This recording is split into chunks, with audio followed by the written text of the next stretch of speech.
habang mabigyan naman ang may 110 mga trabador sa barangay.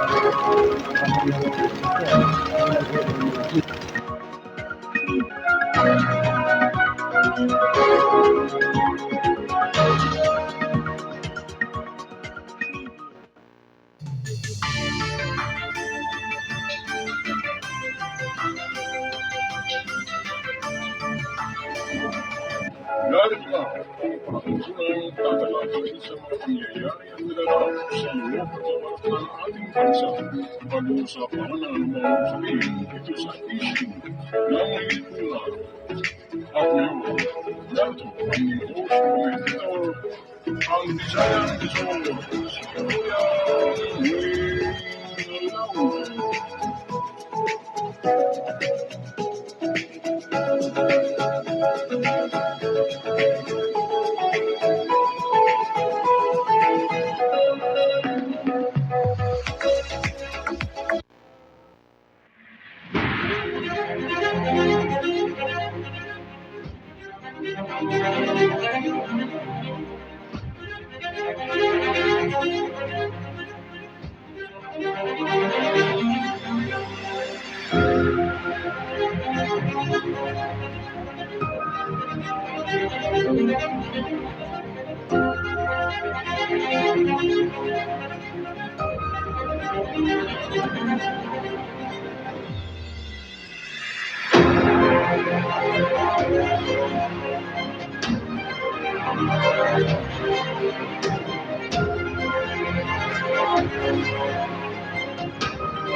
Okay, isang magandang umaga po sa inyong lahat. Mga giliw po namin taga sa Baybay, Luzon, Visayas, Mindanao. Ayan. Okay, oras po natin. 18 minuto makalipas ang ika-11 ng tanghali. Kumusta po kayo mga kaibigan? Kumusta po ba ang inyong pananghalian? Ano po ba ang masarap na ulam ganitong panahon na medyo makulimlim at mainit-init ang ating klima? Ayan. Anyway, ako pang inyong lingkod, ang Bisayang Tisoy. Yan po lagi may mga atungal Waynes Pinula Luzon na nagpupugay po sa lahat at bumabati na sa mapagpalang araw ng Martes. Samahan niyo po ako sa ating palatuntunan at marami po tayong pag-uusapan ngayon pong araw na ito. Dahil talagang samut-sari ang mga issue sa ating pong kapaligiran, naganganap po sa ating bansa at maging sa labas po ng ating bansa. Ano po mga kaibigan?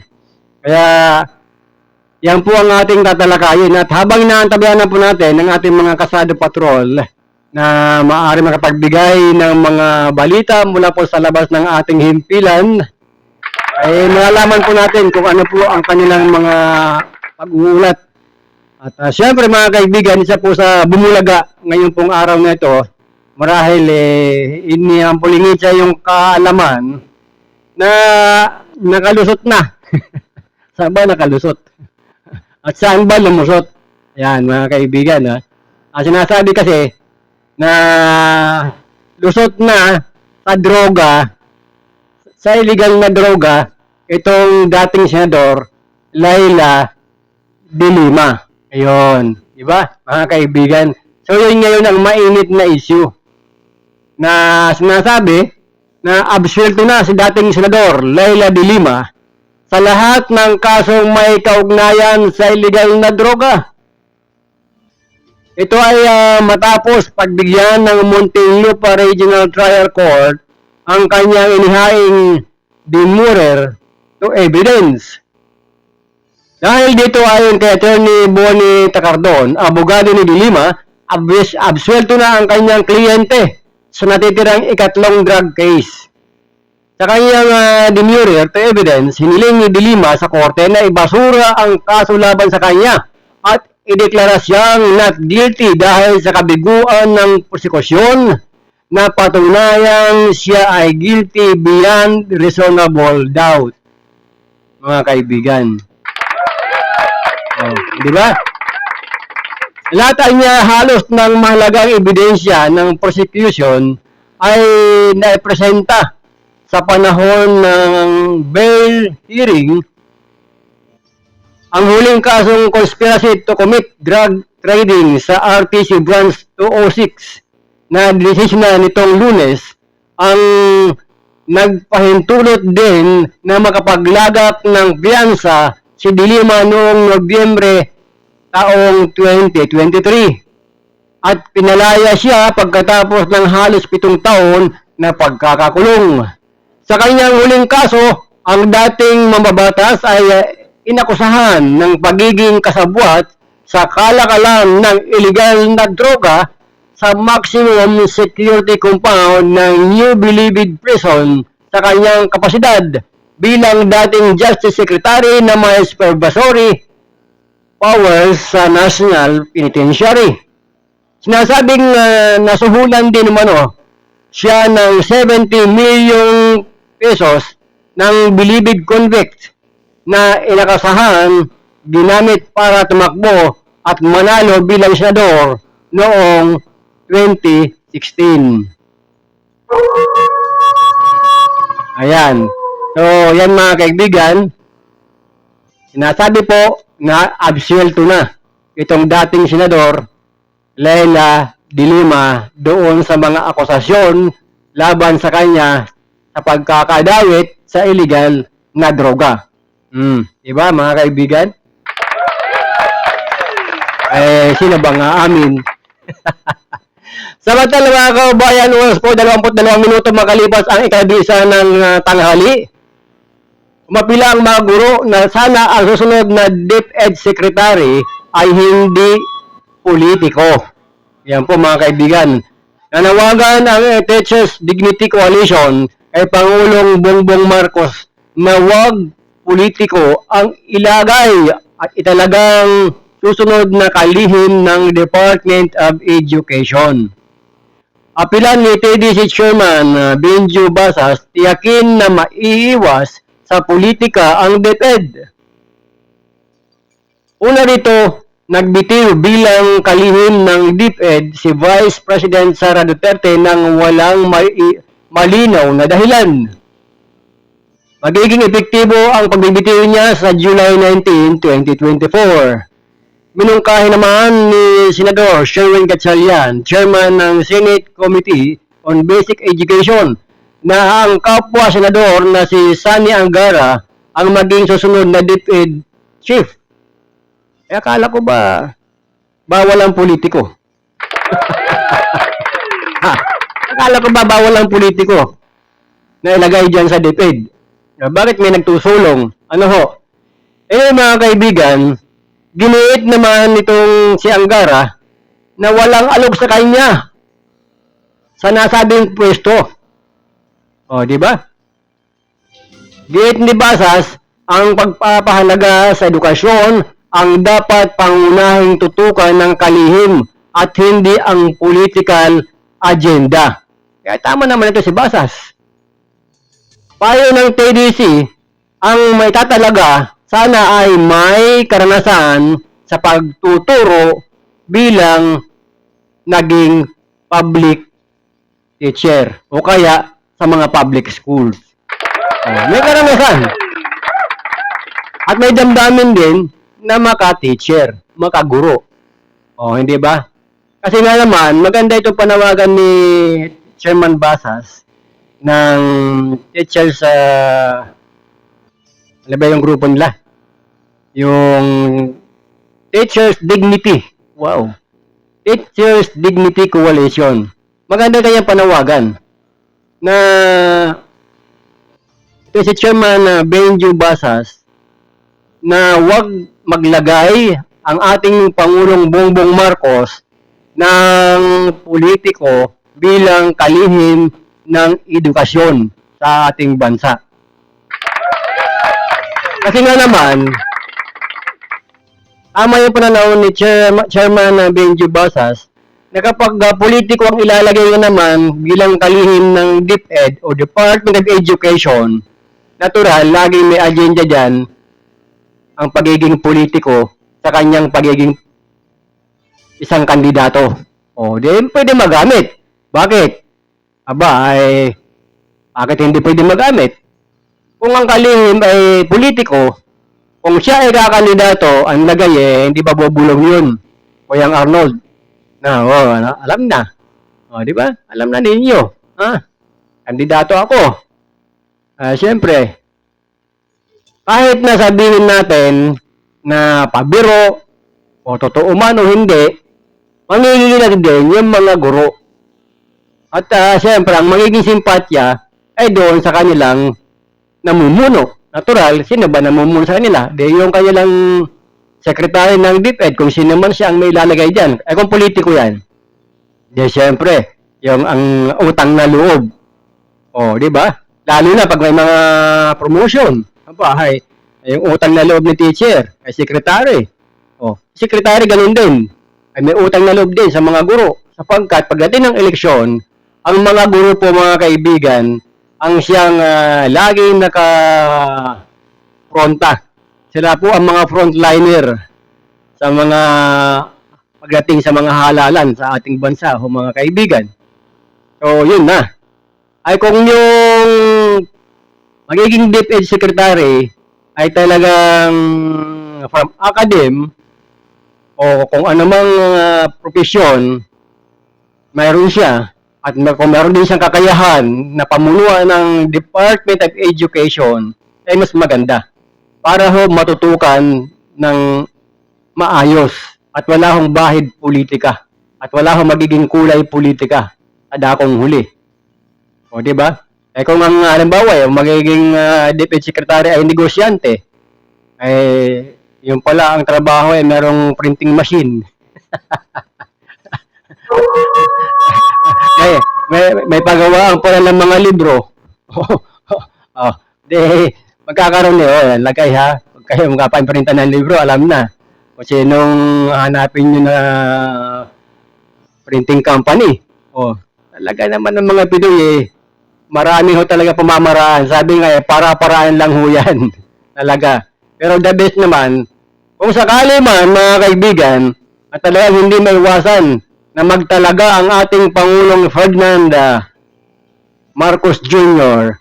ng sekretary ng DepEd na manggagaling sa politiko at sigurado yan ay mayroong interest sa politika. Siguraduhin din ng uupo at may uupo na ang concern ay doon sa public welfare ng ating mga guro at sa mga mag-aaral. Ang concern dapat? Ano ba ang kinakailangan gawin para mag-level up? Mag-level up mag-upgrade. Di ba? Kasi yung mga kaibigan, kaya sasabi ko po sa inyo, kailangan mag-level up ang edukasyon sa Pilipinas na pag-iiwanan po tayo. Sa dami ng mga kilalang universidad dito po sa ating bansa, kasi nasabing magagaling. Pagdating po sa international level ng quality of education, na pag-iiwanan po yung mga malaking universidad sa atin. Mantakin ho, halos na sa pang-100 standing. Ganun ho kalayo yung kalidad na mga naituturo. Kung ganun ho kalayo sa mga international category na sinasabi, yung standing ng ating mga paaralan, mga universidad na kilala, mga private universities na napakamamahal ng tuition, at pagkatapos tayo na pag-iiwanan sa international level ng kategorya sa sabi nga doon sa edukasyon, sa quality education, ay sino pa? Ay ano magiging kahinatnan ng mga estudyante? Kung mismo yung paaralan na pag-iiwanan ho sa quality of education natin doon sa magandang uri na edukasyon, natural, ang mga estudyante, babase lang ho yan doon sa mga itinuturo ng guro. O, alam, balawan, maunahan pa ng estudyante yung guro sa kaalaman. Ano ho? Yung pong ibig kong pong sabihin na kinakailangan, kung gusto pa talaga magkaroon ng mas di kalidad na edukasyon, aba, ay maging competitive, bagamat mayroon mga estudyante tayo na nag-i-excel talaga sa ibang bansa sa competition, pero iilan lang ho yan. Ay kung lahat ng mga estudyante at lahat ng mga paaralan ay mayroon ho talagang makukuha na mas magandang kalidad ng edukasyon, natural, marami po tayong may ipapadala doon sa mga international competition na sa mga estudyante kagaya pa ng mga quiz bee at iba pang mga educational na competition sa ibayong dagat. Ano po? Yan po ang kinakailangan natin, ang kalidad ng edukasyon. Kaya nga ang kasabihan ng mga nakakatanda sa mga bata, ang edukasyon o ang karunungan ay siyang napakagandang mana at pamana ng mga magulang sa kanilang mga anak. At ang edukasyon at ang kaalaman o kaalaman ng bawat bata ay hindi po mananakaw yan ninuman. Yan po ang inyo pong tandaan at ating pong tandaan, mga kaibigan. So, napakaganda po itong programa. Na sana po ang susunod po natin sapagkat hanggang July 19 pa. Kuyang Arnold pa pala itong si Vice President Sara Duterte. Bitiw siya noong June 19. So, habang in between ng June 19 hanggang July 19, syempre, yung transition period na tinatawag, yung pagsasalin ng mga kailangan doon sa mga gagawin ng panibagong DepEd Secretary ay maging maayos po naman. Bagamat sinasabi ka ng grupo ng Teachers Dignity Coalition na parang hindi nila nalinawan kung ano ba ang dahilan at bakit nagbitiw itong si Vice President Sara Duterte bilang kalihim ng Department of Education. Yun po ang ano dyan. Ano ho? Kaya ngayon, ang ating lamang panalangin at ang ating inaasahan doon sa susunod na DepEd Secretary, may pagpatuloy po yung mga nasimulang programa nitong si Vice President Sara Duterte. O paano sa ganon, yung mga programa na ka-line up na yan, na batid po naman ng programang ito, ng issue ng lipunan, yan po ay mapapakinabangan ng susunod pang mga salin lahi. Medyo malalim yun salin lahi. Susunod na henerasyon, ano ho. Kasi, kinakailangan po, bawat uupo sekretary dyan, maging innovative po kayo. Ano ba ang mas magagawa pa ninyo? Mas mapaganda, mapahusay, na lahat ang kalidad ng edukasyon ay maging competitive sa ibang bansa. Ayun.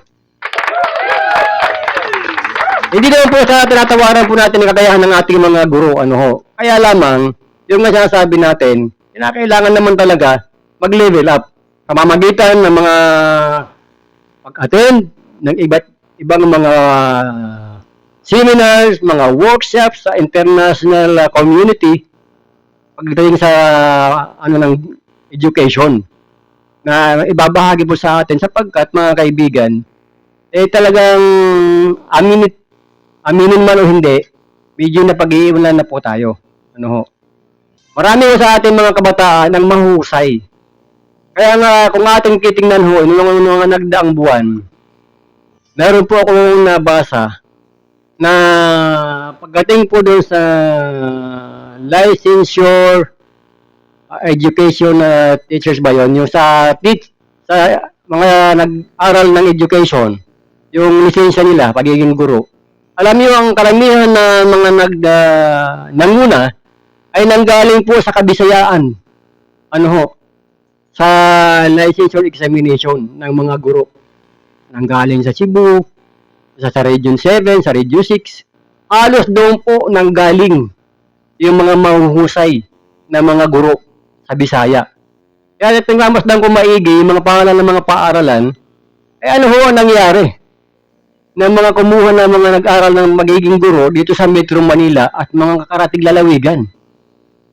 Kaya nga tanong ng karamihan natin, wala bang standard na aralin o mga pinag-aaralan yung mga estudyante?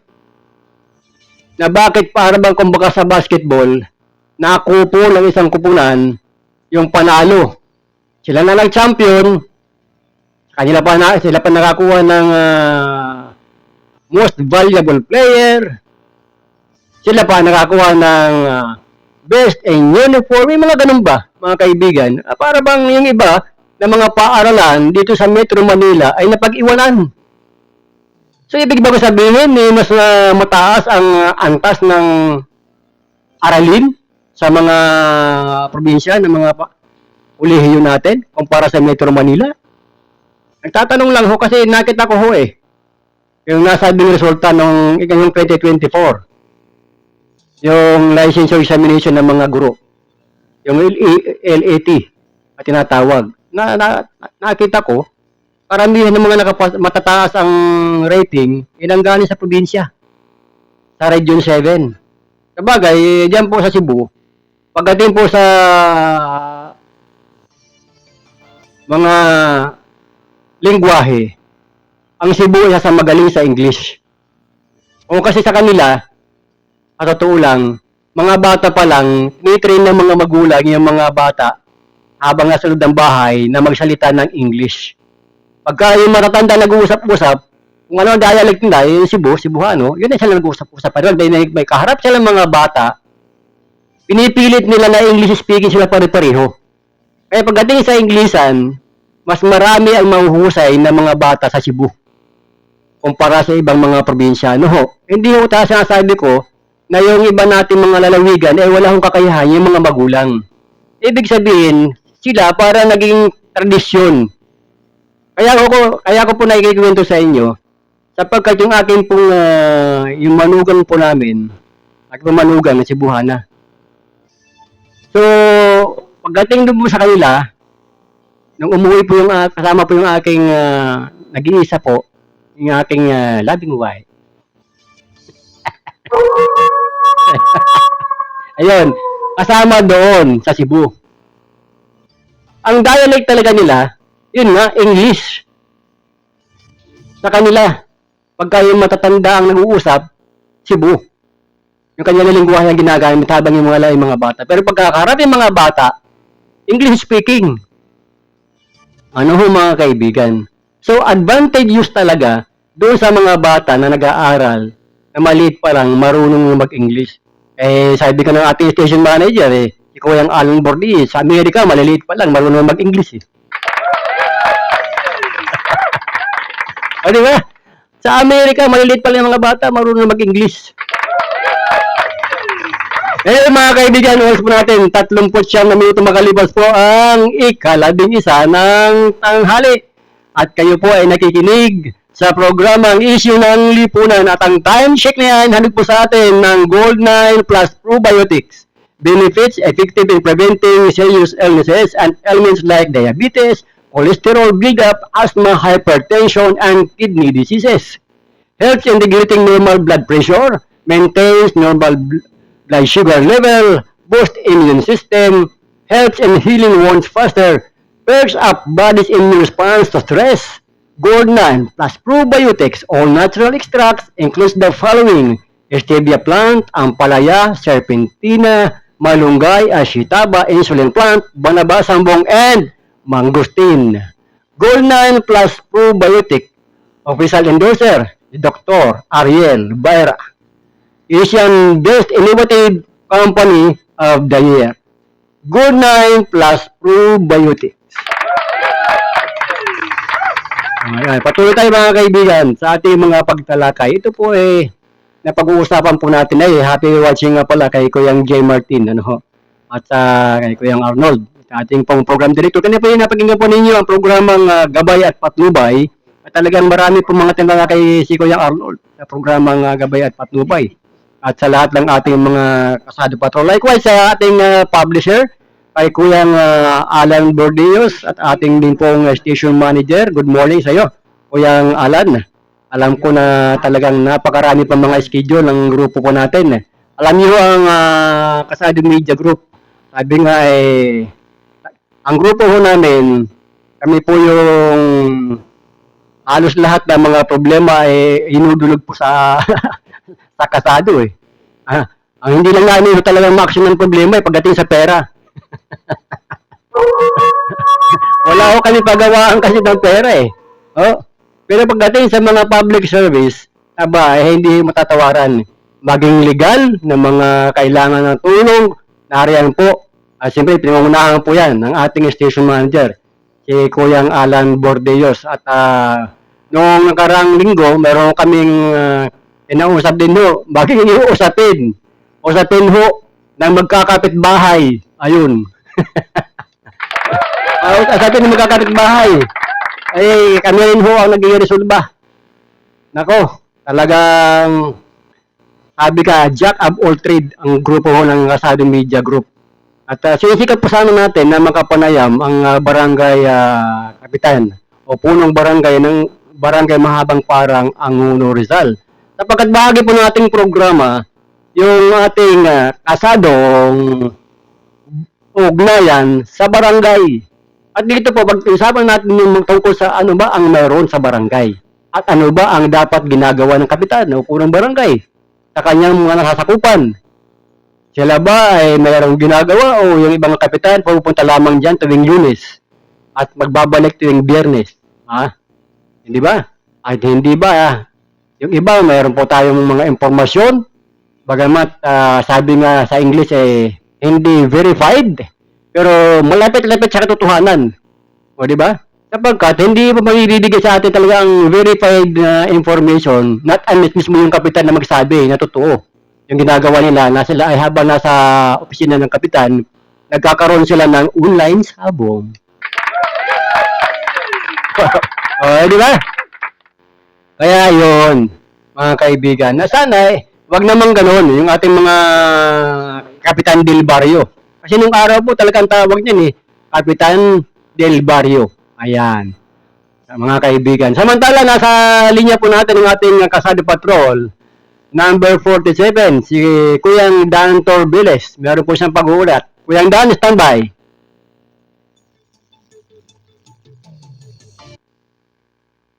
Kasado Patrol Report.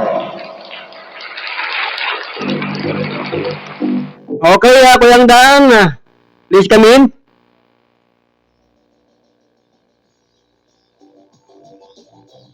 Sandali at tinawag sa atin yung linya. Kuyang Dan.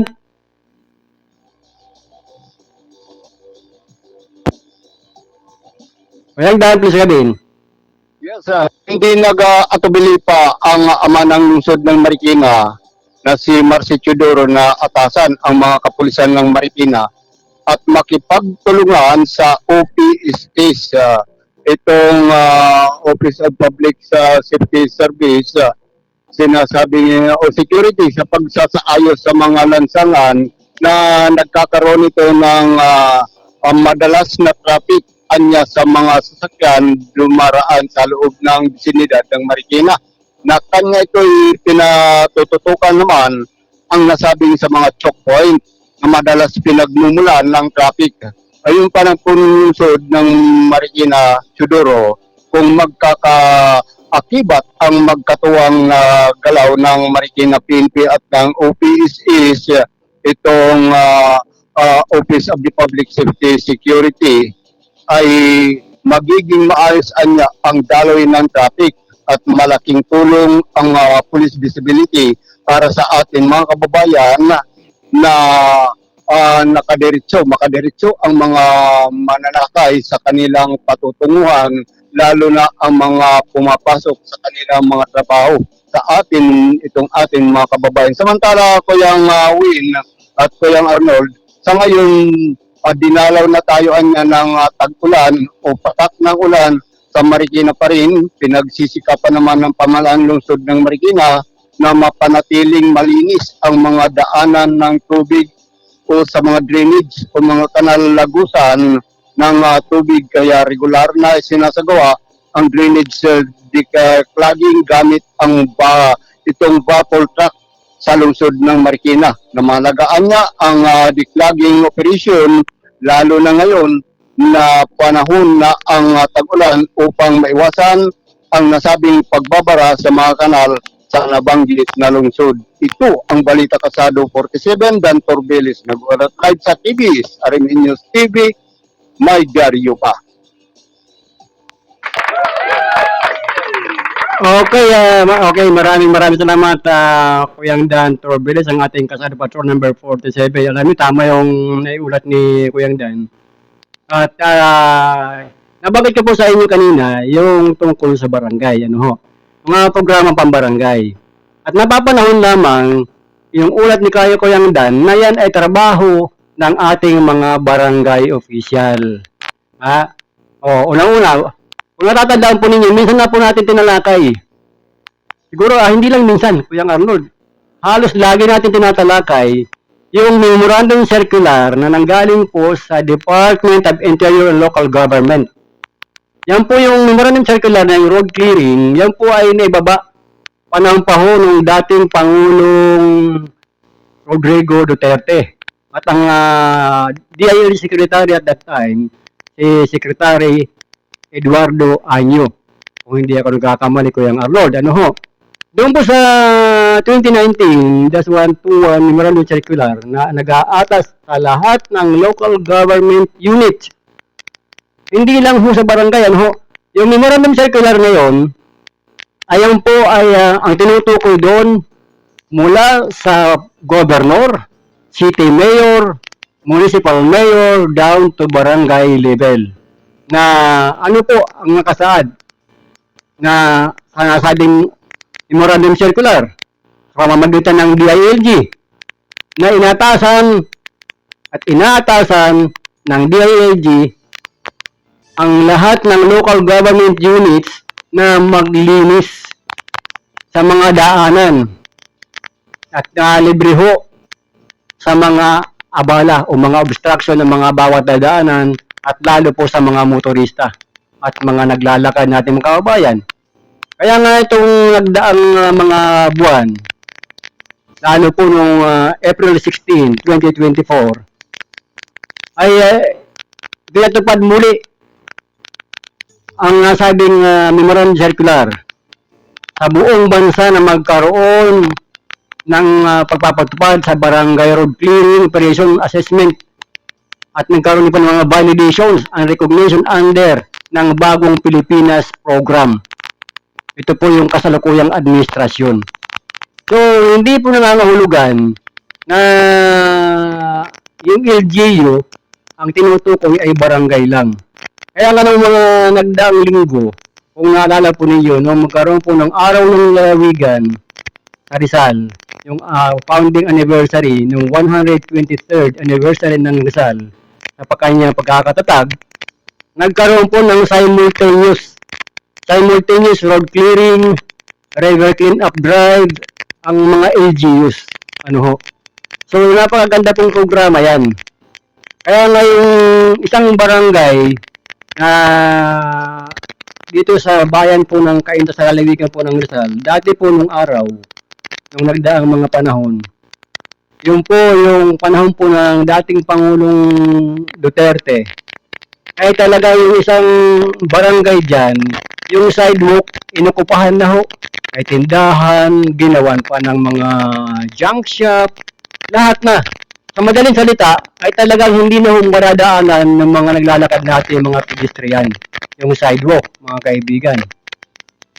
So, na maidulog po yan, na grupong Kasado, tayo po ay nakipag-ugnayan noon kay Undersecretary Martin Dino ng Barangay Affairs ng DILG.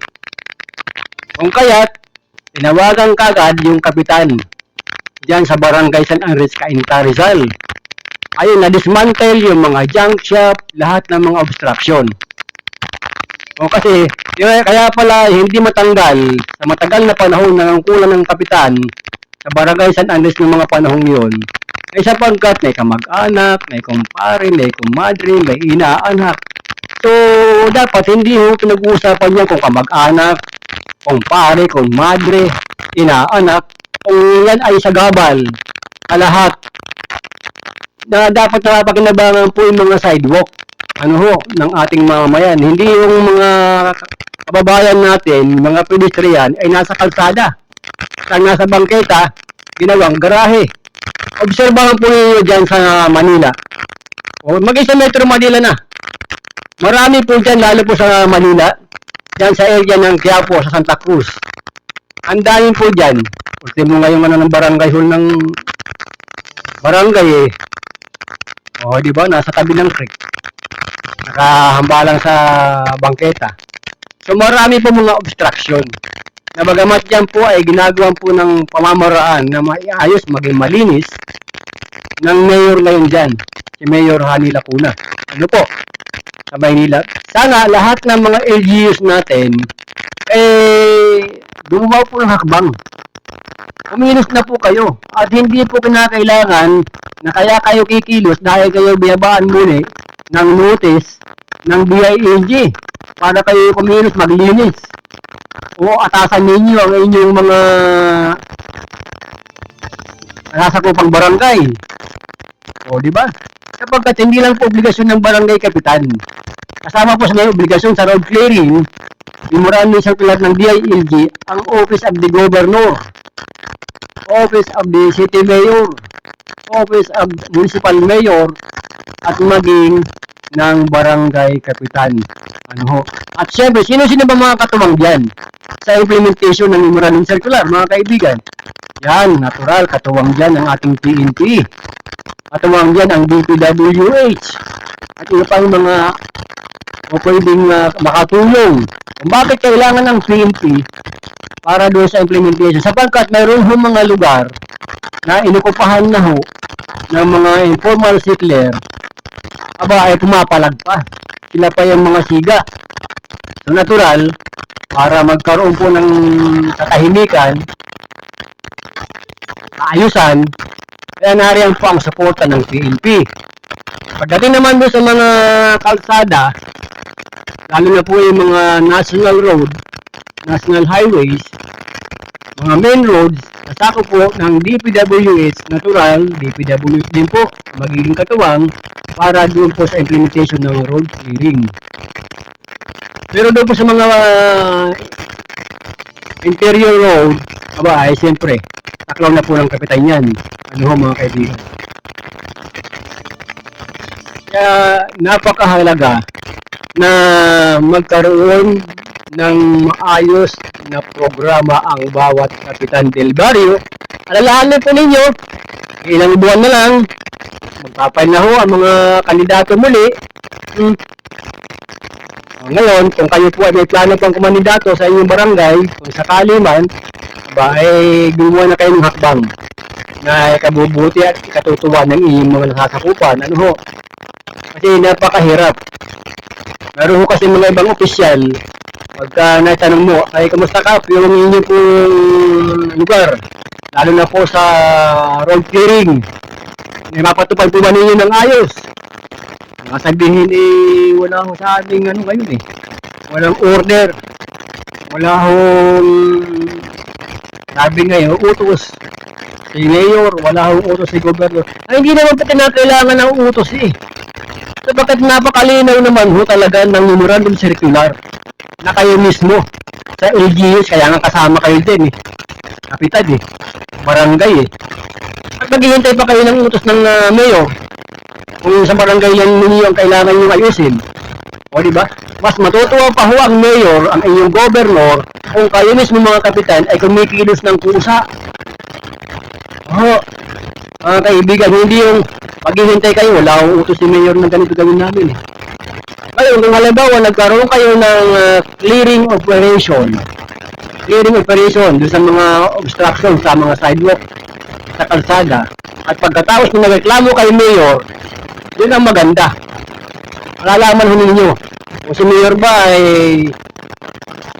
pinapayagan yung mga obstruction sa kalsada o hindi? Papanig ba si Mayor doon sa mga natanggal sa kalsada o papanig sa barangay kapitan? Yan, di ba kakaalaman niya yun? Kung sino ang proyekto sa mga obstruction. Di ba? Napakasimple ho. Kaya minsan, napakarami po sa ating pong bansa, napakarami po tayong mga batas, napakarami po tayong mga ordinansa sa bawat lokal na pamahalaan. Pero ano ho ang nagiging problema? Implementasyon ang kulang. Ano ho? Halimbawa, isa pa, na hindi ka pwedeng bumili ng mga sasakyan kung wala ka rin sariling garahe. Di ba napakalinaw na maitin? So bakit ho ang daming may sasakyan pero sa kalsada naghambalang, sa kalsada nakaparada? Oh, hindi ba? Basta ang LTO kasi tanggap ka ng tanggap. Bagay, income nga naman yun. Hindi nagkakaroon ng malinaw na panuntunan. Pagkamat sinasabi na wala ka rin ng garahe, baka na bumili sa sasakyan. Makakaabala ka sa iba. Kasi meron yung mga pangyayari mga kaibigan na nagiging dahilan para mag-away ang magkapitbahay dahil lang sa sasakyan ng kapitbahay na perwisyo sa kanyang kapitbahay. Ano? Ginawang garahe yan, yung kalsada. Ngayon, sa mga subdivision, kaya sabi ko nga po kahapon sa kausap namin ni Kuyang Erman Patulon, na ang kailangan sa mga subdivision, yung pangulo at mga opisyal ng subdivision yan, kasama ng mga board of directors, nag-uusapan nila kung ano ang solusyon na gagawin. Kasi may mga subdivision talaga na yung hanggang bahay lang. Wala siyang design na may parking lot yung nakabili ng lote. Halimbawa, kung ang sukat ng lote mo ay 50 square meters lang tapos siyempre halos kasi isang bahay lang talaga yun. Maliban, kung ang sukat ng bahay ay 50 square meters at hinati, ang ilalim niyan ay pwede maging parking area. Ay paano kung buo yung lote ginawa ng bahay? Saan ka paparada ngayon kung may sasakyan? Sa kalsada.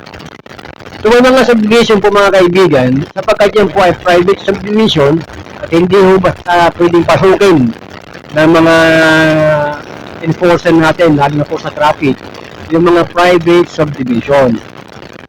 Ngayon, ang ginagawa po at dapat gawin kung sakali wala pang idea yung ibang mga namumuno sa homeowners, yung mga pangulo, tulungin po ninyo ang inyong mga nakasasakupan kung paano magandang solusyon na doon sa mga may sasakyan na wala o sariling parking area. Kasi meron mga pagkakataon minsan sa isang kalsada, nagiging one-side parking. Para na sa kanya nakakadaan din naman yung kabila, wag na magdubol. Ano ho?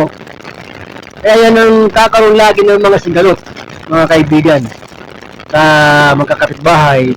Dahil ikaw nga naman, kung wala kang sasakyan, pagkatapos nakakarahian sa harapan mo, labas mo, halos hindi ka makalabas dun sa gate mo, harangan, kayo ba matutuwa? Kaya nga mga kaibigan, ako kadalasan, pag nakakausap ko yung mga may problemang ganyan, binabalik tayo ito tanong. Kung halimbawa kayo ho ang naaabala, ano ho sa palagay nyo? Matutuwa ho ba kayo o hindi? O diba? Laging binabalik ko po yung tanong sa tao.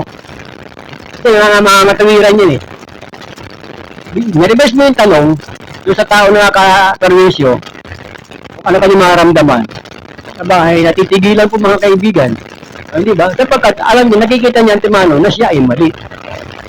So, kakaperwisyo sa kapwa mo, wag naman. Kasi hindi lahat ng nasa subdivision may sariling sasakyan. Tapos gagawin parking area yung harap ng gate, labas nung may bahay, hindi na makadaan. Ay naharangan sasakyan ng kanyang kapitbahay. Hindi lang isa. Pinangakalandawa pa, meron pang dalawa. Kaya napakaganda talaga dating sa registration sa LTO, alam po yung mga bagong may sasakyan na siguraduhin ninyo at yung mga maaari nga require require ng LTO yung certification na manggagaling sa OWA President o Homeowners President. Ano po mga kaibigan, na halimbawa yung kapitbahay yung bibili sa sasakyan. So, Kung na-require siya ngayon na kailangan sa LTO certification, kung may sasakyan ka sa nakatira, kuha ka ng certification sa pangulo ninyo na ikaw ay may sariling sasakyan. Parang papatunay, sariling parking. Papatunay na hindi ka magiging perwisyo o sagabal sa iba. Ano mga kaibigan? So yan naman po, kaya kadalasan po nagkakaroon tayo ng problema pare-pareho dahil sa ikaw nagiging marespeto ka sa kapwa pero naman in return, ikaw naman ay hindi nire-respeto. So paano kayo matutuwa sa kanyang sitwasyon? Anyway mga kaibigan, start na pong alas 12 ng tanghali ngayon pong araw ng Tuesday. At ang time check yan, hanip pa din po sa atin ng Gold9 plus Probiotics. Effective in preventing serious illnesses and ailments like diabetes, cholesterol buildup, asthma, hypertension, and kidney diseases. Helps in regulating normal blood pressure, maintains normal blood sugar level, boosts immune system, helps in healing wounds faster, fresh up body immune response to stress. Gold9 plus Probiotics, all natural extract, includes the following: Stevia plant, ampalaya, serpentina, malunggay, ashitaba, insulin plant, banaba, sambong, and mangosteen. Gold9 plus Probiotics, official endorser, Dr. Ariel Baira, Asian Best Innovative Company of the Year. Yan po ang Gold9 plus Probiotics. Patuloy tayo mga kaibigan sa ating mga pagtalakay at mga balitaan. At syempre, meron mga pangyayari na minsan hindi nyo naiiwasan. Kaya nga ngayon, pinag-uusapan na mainit na divorce law, kung may sasakatuparan ba yan, may nakatanong din po sa akin, na kung ano na mga balita, lalo na po yung mga nasa probinsya. Eh, sabi ko, wala pa eh. Bakit ka ba nagmamadali na ma-divorce? Magpag-apply ng divorce. Mga kaibigan. Kasi meron po ito ay totoo. Meron po nilapit po sa amin na ito ay isang mataas pang katungkulan. Isang sabihin na natin, isang punong guro. Nilapit po ang problema niya tungkol sa kanyang husband. Kasi naman, si husband, malayo yung trabaho, pareho silang professional eh. Si lalaki, malayo yung trabaho, bagamat nandito po sa bansa din po natin, sumakabilang bahay. Hindi po sa sumakabilang buhay, sumakabilang bahay. Ayun. Ibig sabihin, naghanap ng, ano ba yun sa Bisaya? Ng pugaran. At doon nangitlog si Mister. Ay nalaman niyo ni Mrs. Sila po ay kasal. Ayun. Hanggang sa sila ay katuluyan ng hindi na po nagsama. So, nilapit mo sa amin yung kanyang problema. Ang advice ko namin, mayroon pa pamamaraan na sila ay magkasundo alang-alang sa mga anak. Kapag alam niyo mga kaibigan, napakahalaga kasi ng isang pamilya na kompleto Diyan po nagiging proud, nagiging natutuwa yung mga bata kapag ang isang pamilya ay buo. Nandiyan si nanay, nandiyan si tatay, sa hirap at ginhawa magkakasama sila, ay ulam o wala. Yun. Napakaganda. Yung family-centered na tinatawag po natin. So, kaya napakahalaga po ng pag-uusap lagi ng mag-asawa. Hindi ho ganun kadali. At kahit sino na nagpapamilya, nakakaranas po talaga ng mga suliranin sa buhay. Walang hindi. Normal na po yan sa bawat mag-asawa. Nag-message dito, bakit nangyari ba sa'yo? Katulad lang mga pagsubok. Pagsubok sa buhay po yan eh. Kasi dyan po makikita yung katatagan. Nakikinig po yung kumpare namin. Kumpare namin ni Kuyang Alan Bordier, si O yung Bonifacio de Pe. Pare, ito, ano rin to eh. Karinyoso din ito eh. Ayan. Kaya minsan, sabi nga, hindi may iwasan po talaga na may mga lumalapit, mga kaibigan babae, minsan, yung po nagiging daan para pag-awayan pa ng mag-asawa. Ano, natural lang, nagkakaroon po ng insecurity. Ganoon din ho sa lalaki. Hindi rin may iwasan, lalo pagka maganda si misis. Laging naliligo. O, di ba? O. Tapos nagkausap na iba, hindi rin ho may iwasan na si mister ay manibog ho. Yan. Yan po yung mga kalitan na galing po kay Kuyang Arnold. Manibog ho. Kasi maganda si misis. Kaya siguro, para maging balanse po, magkaroon ng maayos na pag-uusap. Ano po? Upang sa ganun, hindi ho maapektuhan yung mga kabataan. Bagamat yung ngayon, mayroong mga religious sector na nagsusulong na wag ituloy o wag aprobahan ng Senado yung naipasa ng Kongreso na divorce law. Sapagkat, yun nga yung sinasabi na wag magkawatak-watak yung pamilya. Ano? Pero sa ganang opinion naman ng ating mga kababayan, lalo na po doon sa mga battered wife, hindi po yung mga battered wife na pinapalaman po sa tinapay. Ano po? Yung lagi pong nag-aalmusal ng bugbog. Ano? Pagising sa umaga, makita mo black eye na yung kaliwa. Naka-sunglass kahit gabi na. Kala mo may sore eyes. Nung tanungin kung bakit may black eye, ang sagot, nangud-ngud. Nasubsob. Kalain ba naman ninyo? Kaya namin yung tatamaan yung mata pa.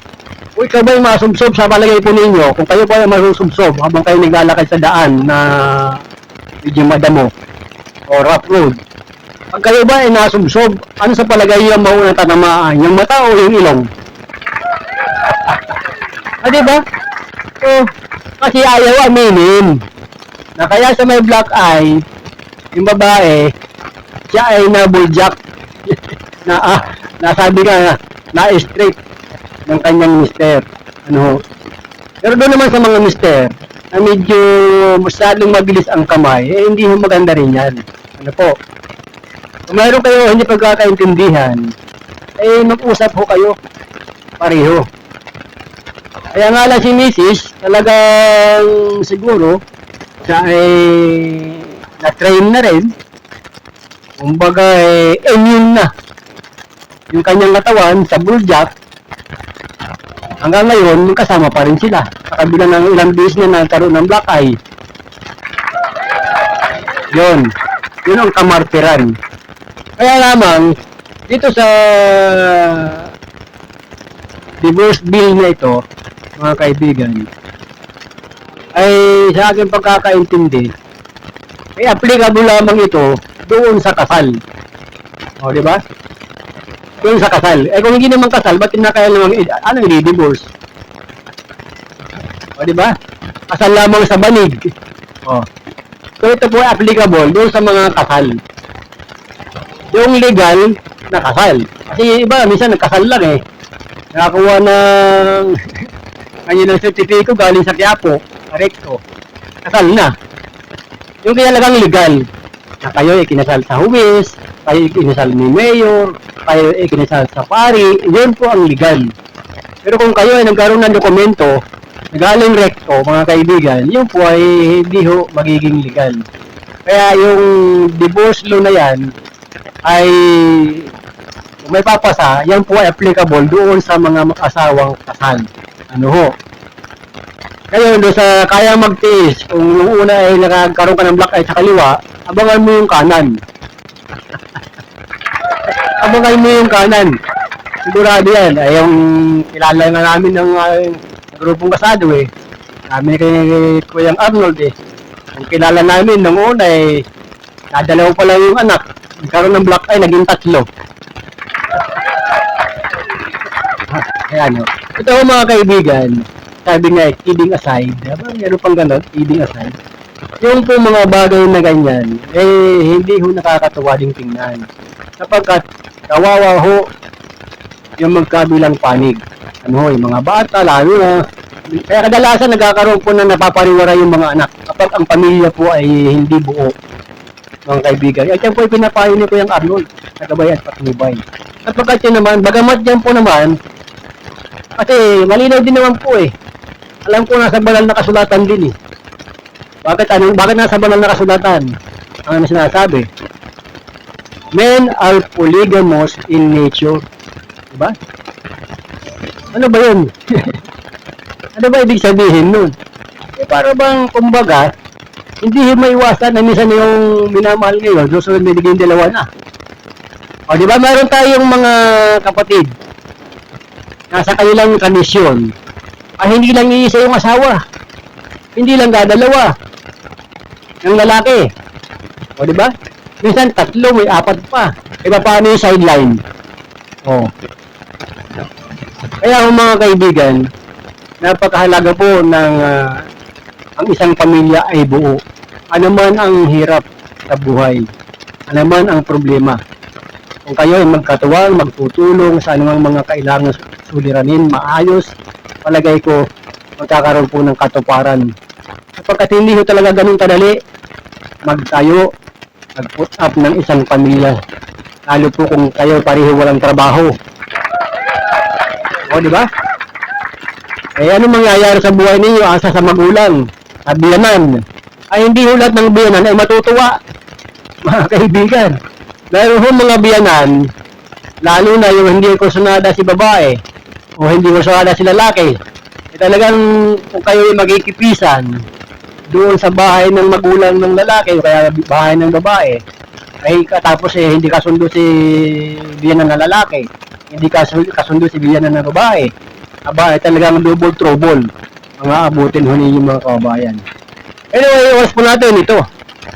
12-12, kumpiang. 12-12 po. Ngayon pong araw ng Martes mga kaibigan, meron po tayo mga good news. Sapagkat, yung ating pong mga atleta, mga kaibigan, nasasabak po sa Paris Olympics, ay habang sila ay nagsasanay, sila po ay lumalaban na rin bilang tune up nila sa mga competition. Nagwagi muli ng gold medal ang Filipino pole vaulter na si Ernest John A.J. Obiena nang manguna ito sa Memorial Breslau Cyborgs Pligo sa Uzuan, Poland kahapon. Ito po. Nagporte si Obiena ng bagong met record na 5.87 meters. Magpapatuloy ng kanyang preparasyon para sa Paris Olympics.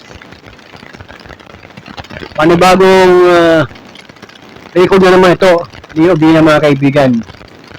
Noong nakaraang linggo, netala ni Obiena ang kanyang season best na 5.97 meters sa 5th Irina Zrinka Memorial na ginanap sa Czesław Peszyłek Stadium sa Górnik, Poland.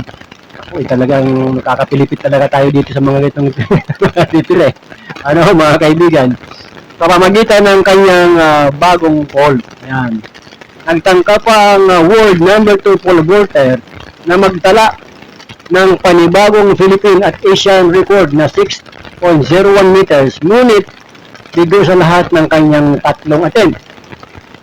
Kung mangalawa kayo Gina para sa silver ang home bet na si Peter Lisik matapos naka-clear ng 5.82 meters habang umangatlo naman para sa bronze ang training partner niyang si Hossein Asim Al-Hizam ng Saudi Arabia makarang magtala ng 5.62 meters. At congratulations kay AJ Obiena.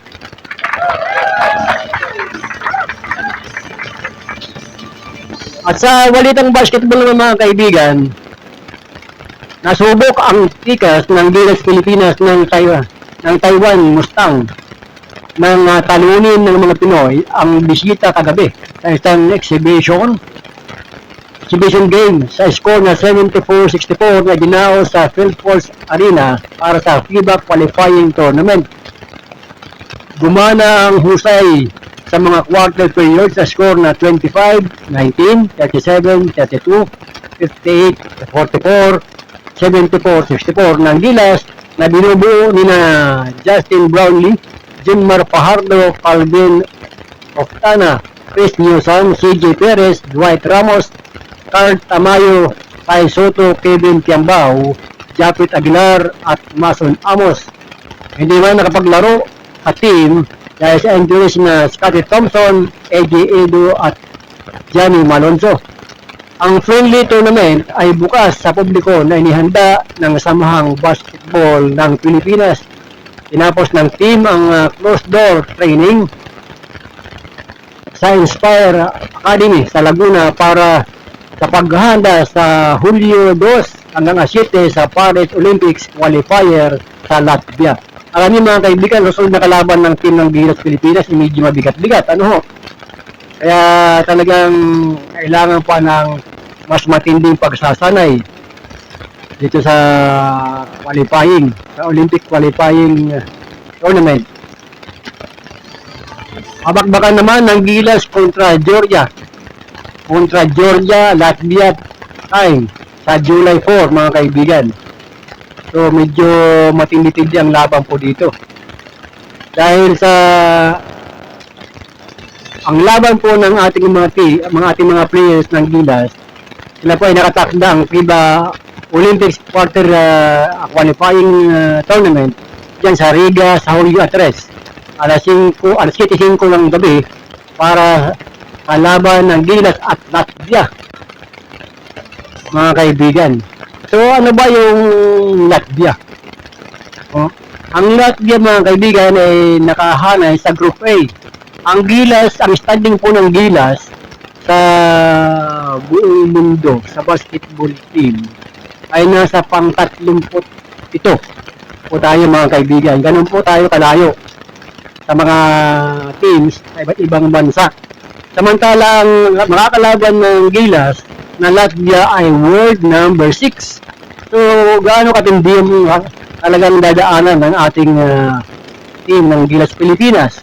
At pagkatapos ng Latvia, makakalaban din po ng Gilas Pilipinas ang Georgia na nasa standing ng 23. Diba mga kaibigan? So dito talagang matindi ang labanan. Kaya lang yung kasabihan ng mga Pinoy, bilog ang bola. Number 6 at susunod na kalaban yung world number 3. Ay tayo po ay nasa number 37. Ay hari nawa eh bilog naman ang bola eh. Wag lang mauwi sa suntukan. Kasi mga kaibigan, naalala ko dati, nagkaroon po ng laban ng ating team ng Gilas eh. Australia yata yung kalaban dito sa atin na alam mo, riot. O diba? Paano tukan? Hindi mga kaibigan, 18 minuto makalipas ang 12 ng tanghali at kayo po ay nakikinig pa rin sa programang issue ng lipunan at siyempre ang oras na yan hanip po sa atin ng balitang kasado, ang pahayagang balanse at totoo. At yan po naman ay pinangunahan ng ating publisher, si Kuyang Alan Valenzuela Bordios. At siyempre siya po ang ating station manager ng Kasado Broadcasting Service, a proud member of the Multimedia International Press Corps and Kasado Media Group.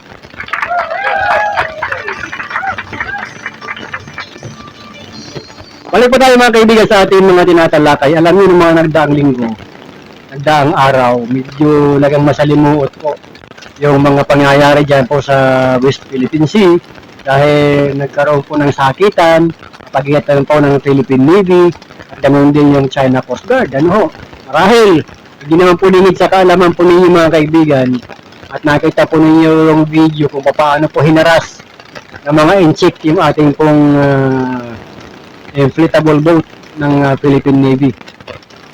Bagaman sinasabi ng ating Pangulo na hindi tayo magpapasupil at hindi tayo magpapaapi. Ito naman talaga eh. Kaya nga lamang, itong mga inchik, wala ka na akong ginawa kung hindi ang mambuli. Ano? Bakit? Nakasigurado ba kayo na yung mga Pinoy hindi gaganti pagdating ng panahon? Huwag ganun. Matuto kayo, magkaroon kayo ng respeto. Ngayon, kung wala na kayo makain sa inyo, huwag na kayong mang-agaw ng mga pagkain. Hingi na lang kayo sa mga Pinoy. Mas mabuti pa. Kung kailangan ninyo yung pagkain. Kapagkat hindi mo nakakatuwa na makikita po natin ang ating mga sundalo na ginaganyan lang ho.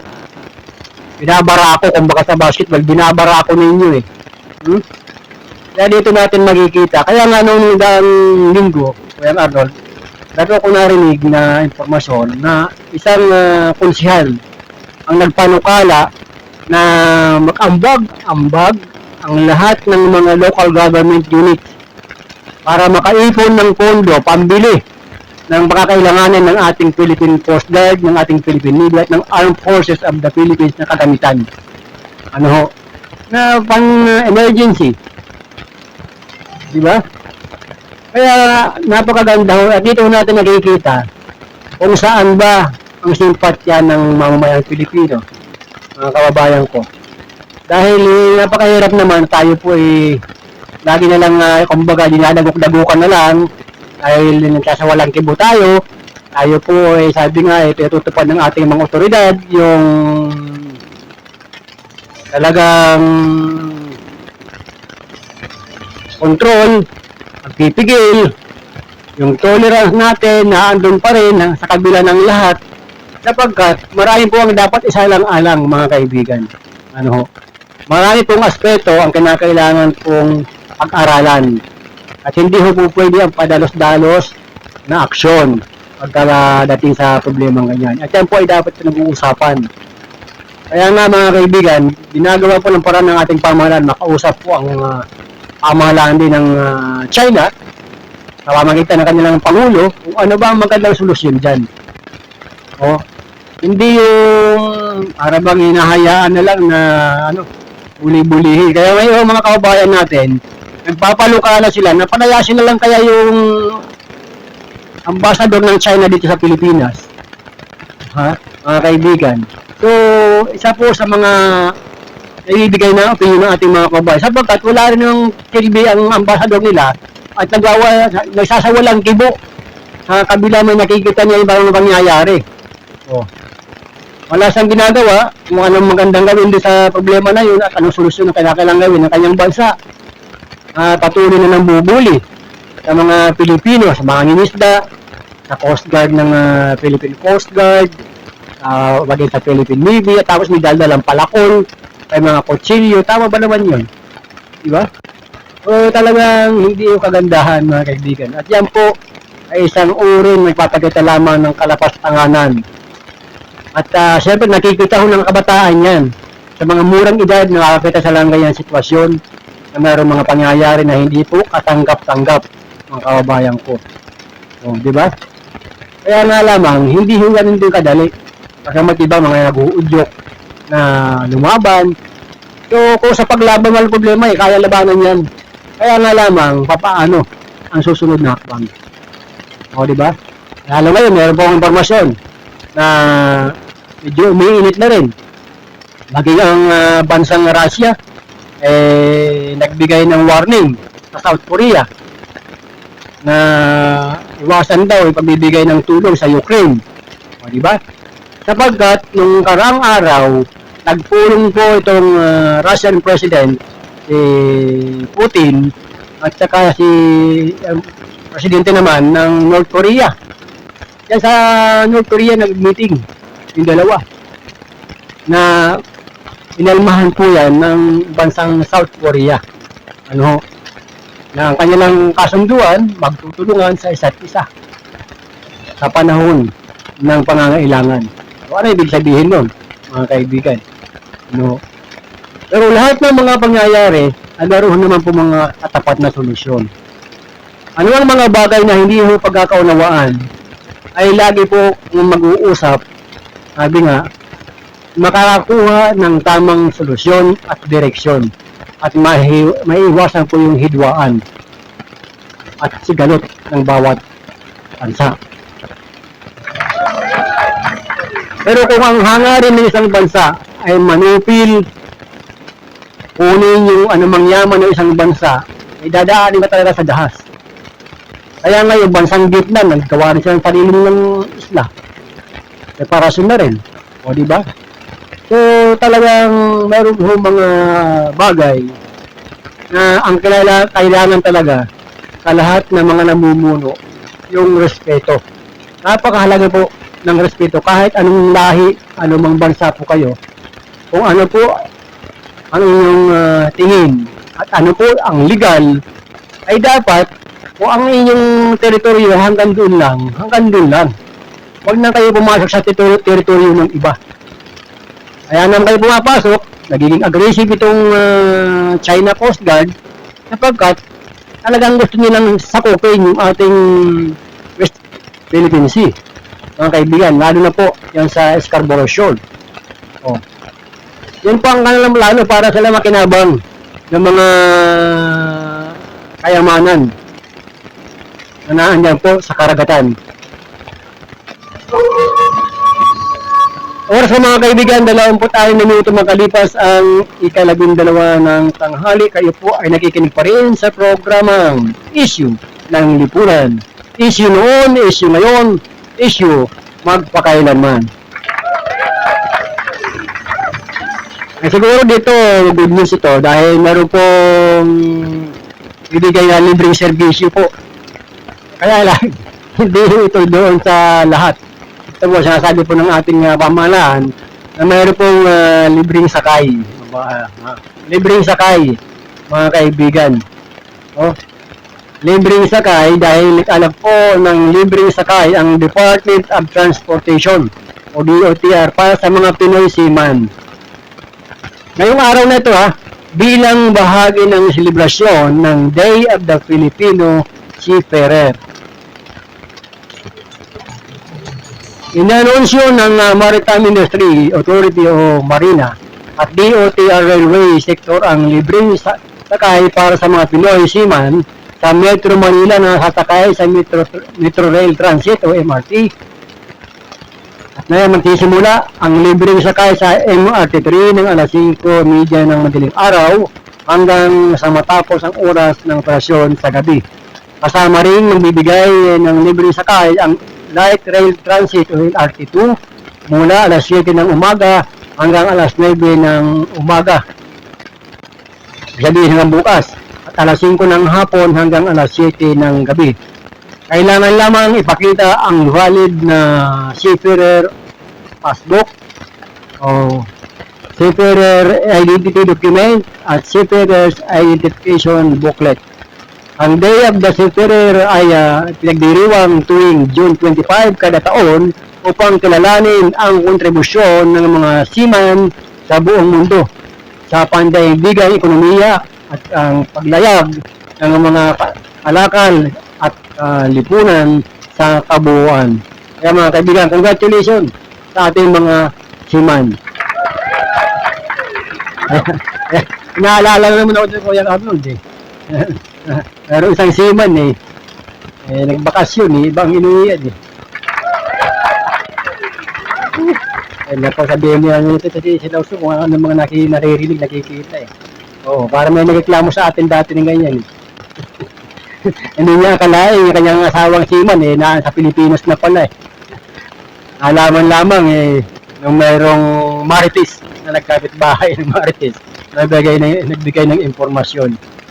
Oras po mga kaibigan, 29 na minuto makalipas ang ika-12 ng tanghali at kayo po ay nakikinig pa rin sa programang Issue ng Lipunan ngayon pong pang-Martes na edisyon. Aba, akalain ba ninyo mga kaibigan? Ito siguro, ewan ko kung matutuwa iba dito, magtataas ang kilay.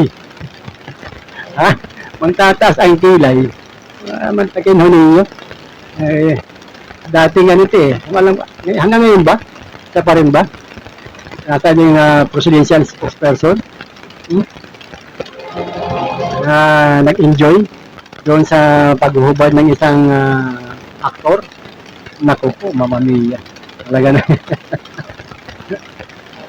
Wala tayong magagawa. Yun talagang kursunada eh. Paghimasukan natin yung kanyang kursunada dyan. Yun ang kanyang hilig eh. O, di ba? Spokesperson. Hindi ko lang alam kung hanggang ngayon pa ba, spokesperson pa rin yung tao na yun. O, yung nagdaan ng administrasyon ba. Kasi na, yung kanyang hindi na boylet yun. Ang sasabi ng ating mga marites, boylet. Anong boylet yung sasabihin nyo? Nasa tamang edad na yun. Nasa tamang edad na yun, oy. Hindi na boylet-boyletan yun. Kasi nasabing spokesperson, mga kaibigan. Napupunta tayo sa showbiz eh. Kasi minsan yung programa natin eh. Napupunta ako sa showbiz eh. Kaya nga lamang. Ito po mga kaibigan, yung mga bagay na minsan, ayan, meron mo yung message sa atin. Alam nyo, mga kababayan, napakahalaga talaga ng trabaho ng ating mga punong barangay. Kasi may nag-message po sa atin, anumang problema, lalo na po, hindi namang kabigatan. Sinabing kabigatan, halimbawa, nakapatay, ay hindi na pang barangay ho yun. Hindi na dapat idaan sa barangay yan kung mayroon ng gano'ng pangyayari.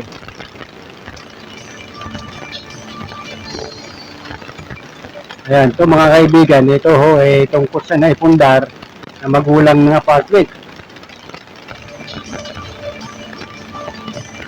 So, ang payo ko dito mga kaya, nagreklamo dapat idaan sa lupon ng barangay. Alam niyo ho, yun naman talaga ang kadalasan eh. Kaya nga mayroon tayong lupon barangay lupon. Yung ating barangay justice na sinatawag. Ano po? Na mayroon po mga problema na saklaw po ng pambarangay at mayroon naman po hindi dapat sa barangay pag-uusapan. Kaya ito pong mga issue na ito mga kaibigan, napakahalaga po ng intervention ng ating mga punong barangay sa bawat usapin. Kapagkat mayroon mga pangyayari minsan na hindi ko rin masyado maarok. Kung mayroon bang kapangyarihan ang barangay administrator na mag-ayos ng isang problema ng magkabilang panig. Siguro matatatanong na natin yan sa susunod na pagkakataon, maliliwanagan po natin kung sila ba ay allowed. Sapagkat Kuya Arnold, parang wala na akong makita dyan sa Local Government Code of 1991 na pwedeng, siguro pwede silang pag-usapin, pero yung magiging final na talagang solusyon ay dapat doon sa lupon at saka doon sa kapitan. Kung sakali. Kung sakali, in absence of the barangay kapitan o punong barangay, natural, kung wala namang lupon pa doon, si admin ay pwede mag-advise. Ganito, mga kaibigan, mga kabarangay, hindi kayo po ay wala si kapitan, ay wala akong lupon na magdidinig sa inyong mga problema, pwede ba natin ito re-schedule? Kaya yun po yung ating tinutuklas. Kaya nga po kanina, ako po nakikipag-unayan doon sa tanggapan ni Barangay Captain Jojo Villangka ng mahabang parang kasi siya na sana ang magiging guest po natin ng kataon na naka-off yung kanyang wala pong signal. Baka nasa labas po si Kapitan kaya hindi po available na makakausap po natin. Dito po mga kaibigan, napakahalaga po na bawat problema hanggat maaari ay sa barangay po pinag-uusapan. Yung mga, sabi nga, mga life problems. Kapagkat meron po talaga kinakailangan na ang barangay po ang maglulutas sa mga usapin. At hindi po lahat ng problema ay puro lagi pang barangay.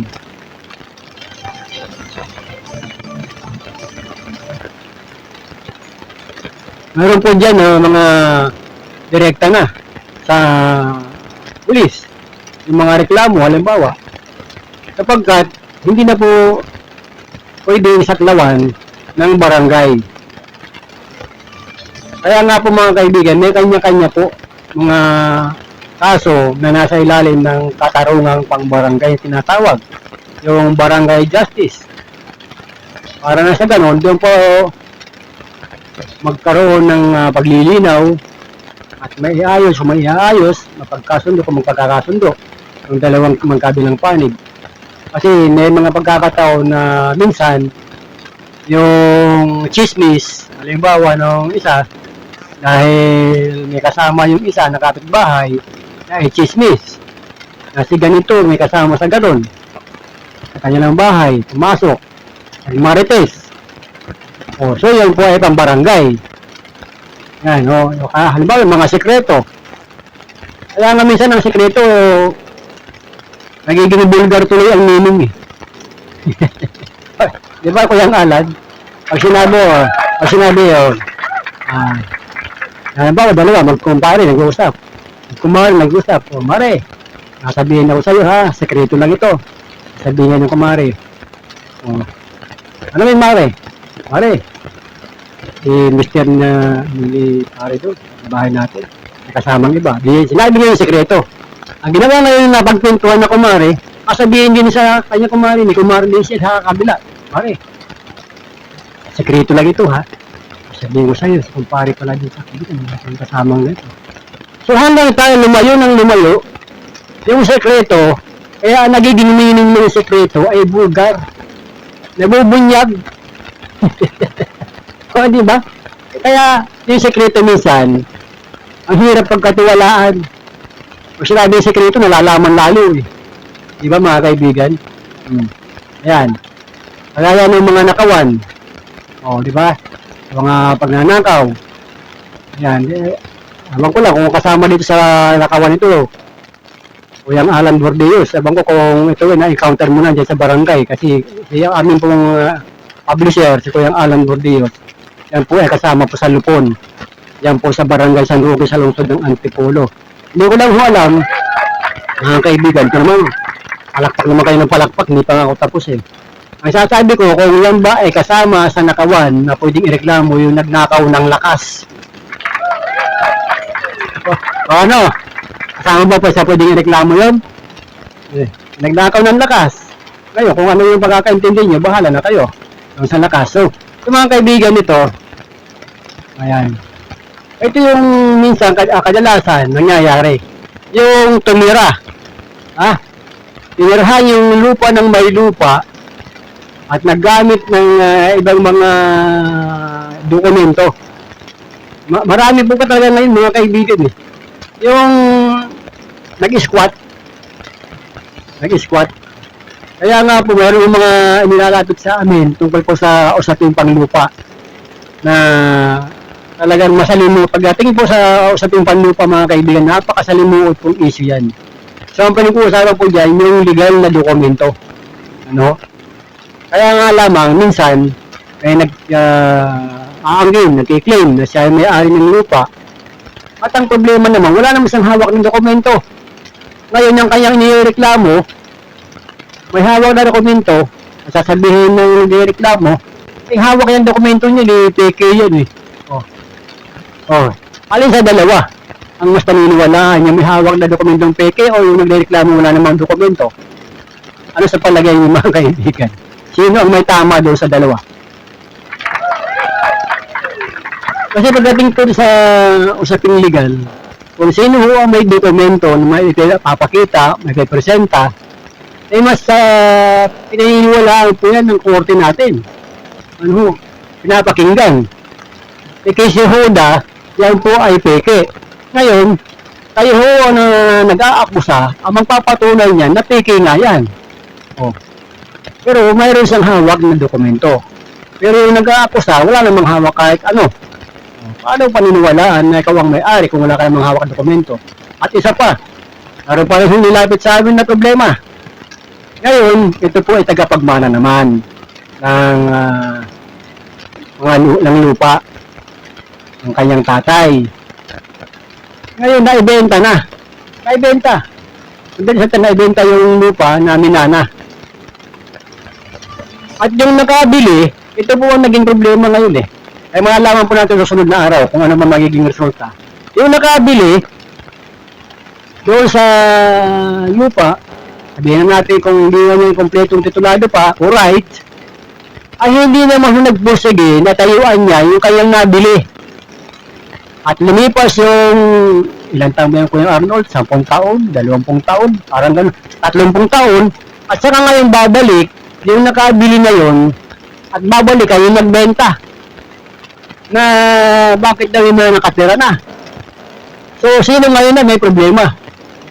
Yung nagbenta na o yung nakabili. Kasi kung ang nakabili ay kanyang inoccupy kaagad yung nabili niyang lote, sa palagay ba ninyo magkakaroon ba ng problema? Di ba hindi? So ngayon, kaya nagreklamo yung nakabili na makalipas ang halos 4 na dekada, 40 years, mga kaibigan, sabi na natin 30 years na lang o 20 years na lang, at saka kayo babalik at sasabihin niyo may mga nakatira na, nasaan kayo? In between ng unang araw na kayo ay nakabili at inabot kayo ng 30 taon bago kayo bumalik.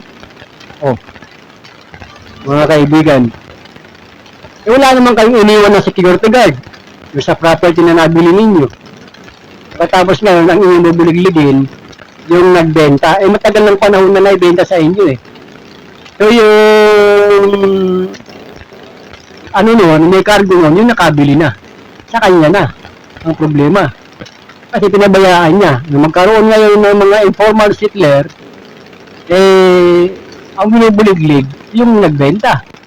Kasi sabi nga namin, hindi mo na problema yun, ikaw yung nagbenta, 30 taon na ang nakalipas. Kasi, ang nakabili, ang may problema dyan, bakit na pinabayaan. Ngayon, kung gusto niya makatira muli, makabalik sa kanyang lote, demanda niya yung mga nakatira. O, di ba? Yun ang tamang payo sa amin ng abogado eh. Oras mo mga kaibigan, 42 minuto makalipas ang ika-12 ng tanghali at binabati mo nga pala ang tanggapan ni Barangay Captain Joey Calderon dyan po sa Barangay San Isidro, Angulo, Rizal. Likewise kay Barangay Captain. Ito yung kaibigan ito ni Hagupit. Kay Barangay Captain Bugloy. Diba? Dito sa Barangay Muson. Bugloy Cruz. Ano yun? Parang Arnold? Cruz ang apelyido, oo. Kasi yung dating kapitan dyan, natalo na rin. Oo. Kaya, bagamat ito si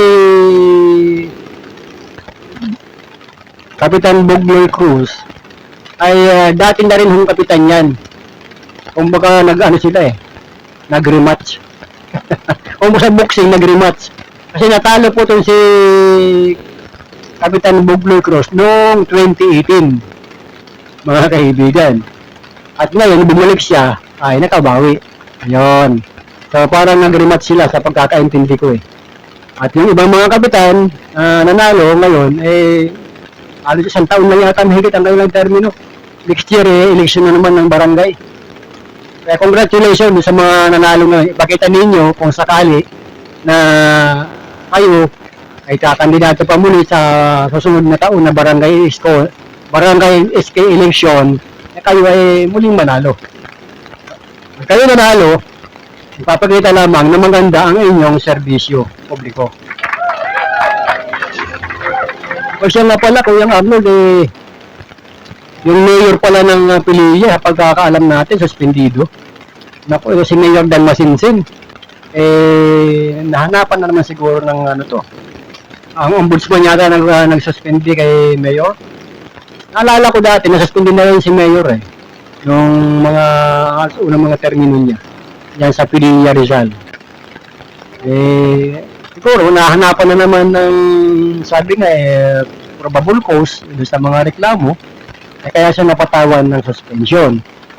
Pero in fairness naman kay Mayor, mahusay po ang Mayor ng Pililla, Rizal. Kaya nga po, kung maalala ko po, nung bago nag-eleksyon noong 2019, ay ito po ay nasa-suspend Kuya Arnold noon. Bago pa mag-eleksyon ng 2019. Kaya nga, habang siya ay kumakandidato noong 2019 eleksyon, bago mag-2019 eleksyon, siya po ay suspendido bilang alkalde ng Pililla Rizal. At siya ay kamandidato noong 2019 at pagkatapos siya ay umupo. Halos isang buwan na ang nakalilipas matapos ang eleksyon noong Mayo ng 2019. Kasi nga lumagpas yung kanyang suspension order eh. Nagpas pa yun sa kung kailan siya nahalal. Nung nasuspindi ho si Mayor. At yun ang magkakaalam ko naman, yung unang suspension niya ay nag-ugat doon sa sa business permit. Ayun, isang negosyante yata dyan sa bayan ng Pililla na may kinukuhang mga clearances o anumang permit. Ang problema, para nakapagbayad yung nasabing negosyante doon sa kanyang mga bayarin at pagkatapos hindi nabigyan ng permit. Yun. So, yun ang pagkakaintindi ko ng unang suspension ni Mayor. Ang naging katuwiran naman yata doon, bakit nga naman kasi tinanggapan ng bayad at pagkatapos hindi naman pala maaprobahan yung kanilang permit na hinihingi doon sa isang negosyante. Ito ngayon, hindi ko lang alam, baka pinagsasabi na halos ng kahalintulad, hari nawa. Kaya nga po, pinipilit po natin na sana makausap si Mayor para maklaro po yung naging issue sa kanya. Marami yung mga suspendidong mayor, ha? Ayan. Buong Pilipinas, yung mga nakaraan, mayroong nasuspindi sa Cebu. Alam ko kung anong bayan na sa Cebu ang nasuspindi doon, mayor din. Tapos ang mayor naman dito rin sa bahagi ng Bohol, may suspendido rin dyan. Yan dahil sa Chocolate Hills issue. Mga kaibigan. So, pagkano talaga, minsan, panahon, naglalabasan mga suspension eh. Pagka malapit-lapit, lalo ngayon, alam ko kung ngayong Oktobre ay simula na ng filing ng Certificate of Candidacy ng mga kandidato sa midterm election natin sa 2025. Oras sa mga kaibigan, 13 minuto bago sumapit po ang ika-isa ng hapon. At kayo po ay nakikinig pa rin sa programang issue ng lipunan ngayon pong araw ng Martes. Ika-25 sa buwan ng Hunyo.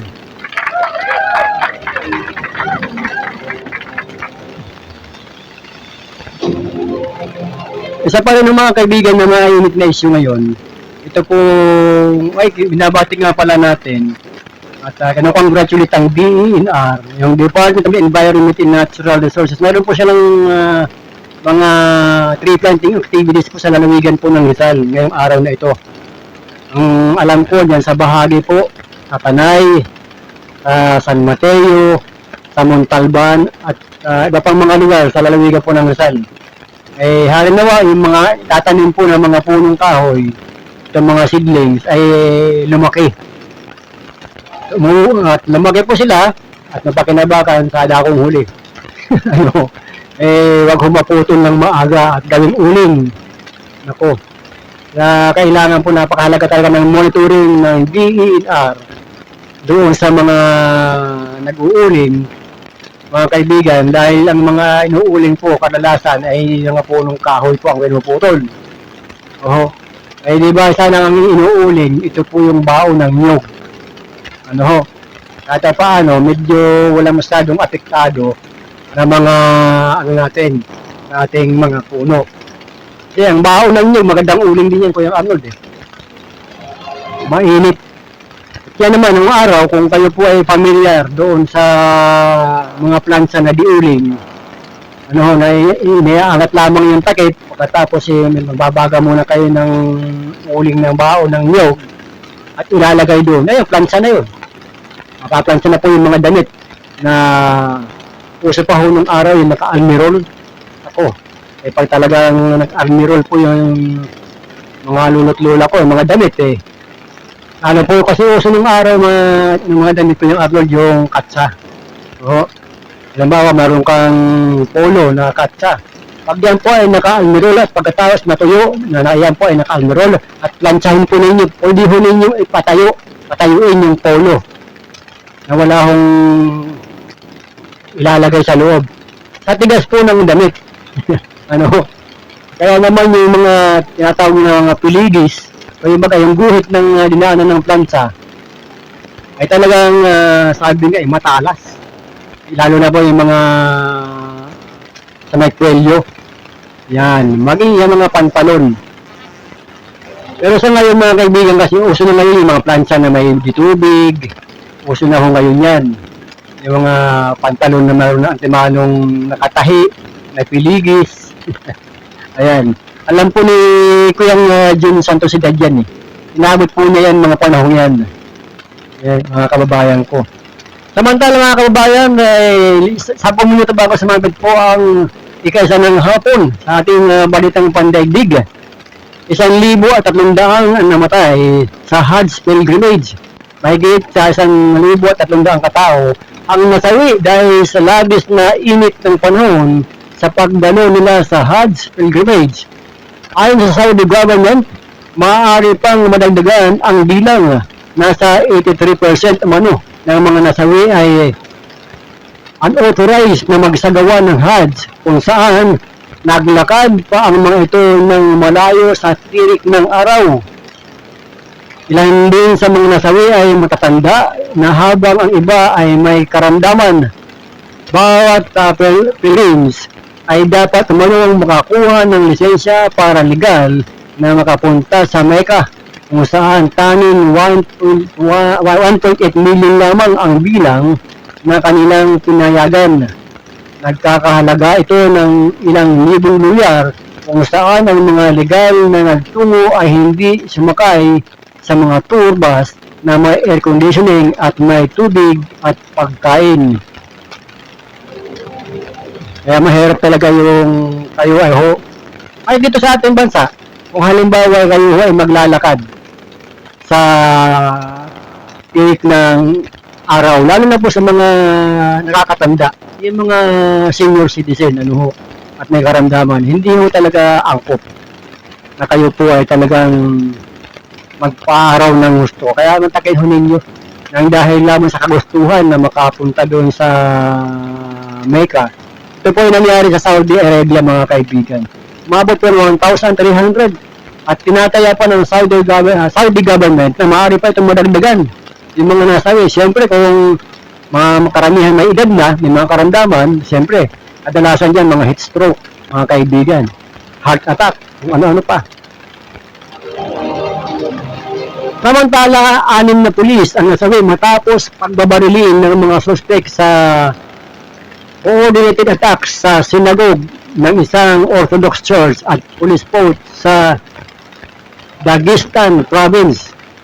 Nasawi rin ng isang pari habang 12 iba ang nasugatan sa pag-atake ng Dibrit City at Mathakala. Sinunog pa ng mga suspect ang synagogue, kung saan agad na inapula ito ng mga otoridad. Napatay ng mga Russian authorities ang dalawa sa mga umatake. Tumakas ang mga suspect habang inaalam ng mga otoridad ang kanilang mga pagkakakilanlan. Mantakin ho, mga pulis mismo, pinagbabaril na. Ito po mga kaibigan ay nangyari po ito sa bansang Russia.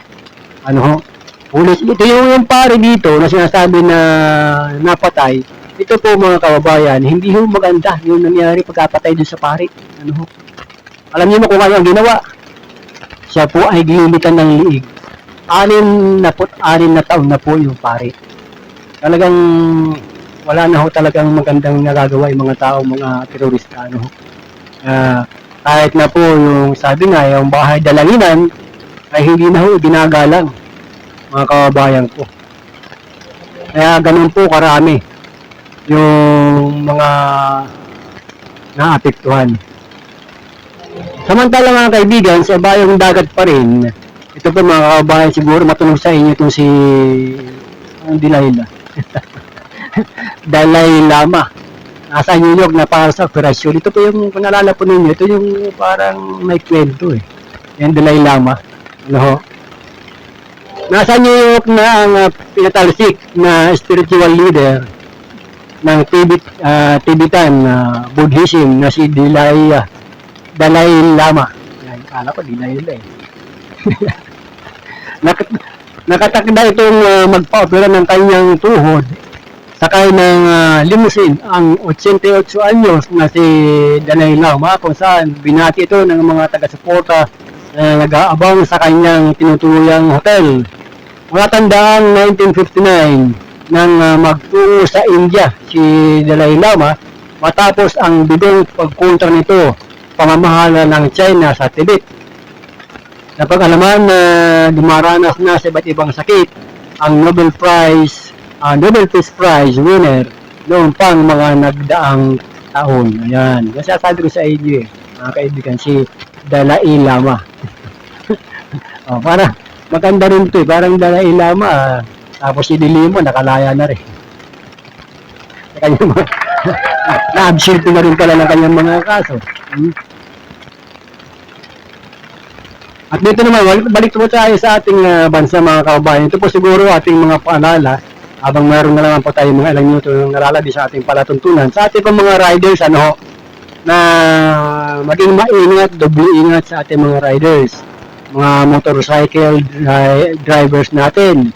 Sapagkat sa balitang probinsya po natin, isang rider at back rider nito ang sugatan ng mabangga ng isang kotse sa barangay La Serna, Kalibo, sa lalawigan ng Aklan. Hindi na muna pinangalanan ang dalawang biktima na kapwa na sa hustong gulang hanggat hindi pa napapabatid sa kanilang pamilya ang kinasangkutan aksidente sa nasabing lugar. Ayon sa ulat na wala naman ng kontrol sa pagmamani ng kotse ang hindi pinangalanan driver, kaya nabangga nito ang motorsiklong pinakaluluranan ng mga biktima. Namatid na sa lakas ng impact ay nagtamo ng malaking pinsala sa ulo at katawan ang biktima na kapwa ginagamot na sa ospital. Napakalaman na sinampahan ng mga otoridad ang driver ng kotse ng kasong reckless imprudence resulting to double physical injury and damage to property. Kaya ako po sasabi sa inyo na mag-ingat po mga kaibigan sa pagmamaniho sa mga motorsiklo sapagkat noong isang araw o kahapon lamang, meron ako napansin kung kayo po pamilyar sa lungsod ng Antipolo, intersection po dyan sa may Shopwise, ay meron po nakahandusay na rider. Big bike po ang kanyang dala umagang umaga, mga kaibigan. So, kaya pala matraffic sa area niyon ng Circumferential Road at ML Quezon, corner ML Quezon Street, dahil meron palang nakahandusay na motorcycle rider na bike ang dala. So ako naman diniretso lang, hindi ko na alam kung ano nangyari, pero sa ganong kaaga na pangyayari, wala naman akong nakita kung sino naging kabanggaan sa kabilang side na dapat may sasakyan kung sakali may kabanggaan siya. Na ang nakita ko lang mga kaibigan, mayroong mga traffic enforcer na nag-a-assist na habang hinihintay yung pagdating ng ambulansya. At mayroon namang nagmarites na yung nasabing na aksidente ay nakainom mga kaibigan. Kaya napakahirap po magmaniho ng motorsiklo nang nakaraning nito ng inom ng alak. Okay? Kaya nga pwede kayong makasuhan dyan. Drinking without inviting is illegal. Ayan. Ito mga kaibigan, hari na nga kayo po aming nakdang ng mga impormasyon na kapag ipakinabang ngayon pong araw ng Martes. At muli ang ating pagbati sa lahat ng ating mga kasada patrol at sa pangalan po ng ating station manager na si Kuyang Alan Valenzuela Bordillos. Siya rin po ang ating publisher ng Balitang Kasado, ang pahalagang balanse at totoo national newspaper. At syempre, sa pangalan din po ng ating program director, ang host ng Gabay at Patnubay na si Kuyang Arnold Acevedo Namuko, ang Mindorinyong Midnight Boy. Muli ang aking pagbati kay Ma'am Jen diyan po sa Barangay San Isidro sa Angono Rizal, sa lahat po ng mga kawani. At habang wala pa ho si Kapitan Joey Calderon at susunod siguro mga buwan o mga linggo ay maaari po natin siyang makapanayam diyan po sa Barangay San Isidro, Angono Rizal. At sa pangalan po lahat ng ating mga naging kaagapay at po sa ating mga kasada patrol, magandang umaga at maligayang pakikinig kay Jerome Ski, at kay Ma'am Marlene Namuko. Magandang umaga sa iyo at mga sarap na pananghalian sa ating lahat. Ngayon pong araw ng Tuesday, ito po naman yan, yung likod, ang Bisayang Tisoy. Na bagamat pangit ang mukha mga kaibigan, ang tanging may pagmamalaki lamang, kagandahan ng loob sa kanyang kapwa, Wayne is pinilaisin po lamang, babae, babae, babae.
Habang Madikya naman ang may 110 mga trabador sa barangay.